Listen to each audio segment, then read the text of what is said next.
Ce que vous pouvez voir sur ces images ressemble beaucoup à de la chasse à courre. Il y a des chiens, des chevaux, mais au final, aucune bête n'est chassée. Ça s'appelle le drag, une spécialité de la ville de Pau, dans les Pyrénées-Atlantiques. Et voici un de ses plus grands adeptes, Éric Gormand. Il espère voir renaître une tradition vieille de plus d'un siècle. Alors le drag, c'est un moment extraordinaire passé avec son cheval.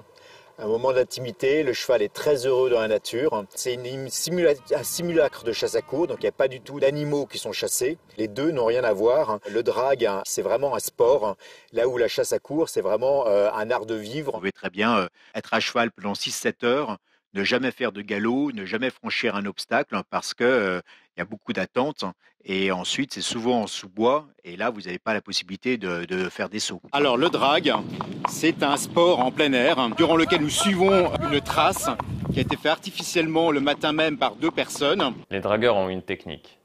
Ils ont remplacé le renard par un leurre. Le leurre employé, c'est en fait un sac sur lequel on a mis une odeur qui imite le renard et les dragueurs traînent ce sac derrière eux et nous courons derrière cette trace avec des chevaux et avec des chiens, donc une meute de chiens. Ne voit pas d'animal puisqu'il n'y a pas d'animal à poursuivre, mais c'est vraiment l'odeur qui les remplit de joie et qui fait remonter en eux cet instinct chasseur.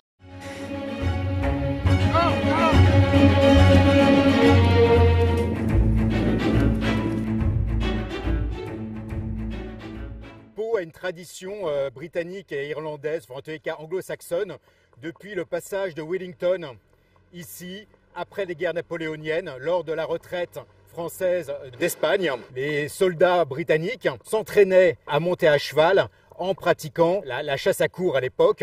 Et le drag a complètement remplacé la chasse à courre ici. Et l'intérêt pour nous, c'est que c'est très rythmé, on s'amuse beaucoup et on est sûr à chaque fois finalement de sauter environ 80 obstacles pendant 1 heure, 1h30.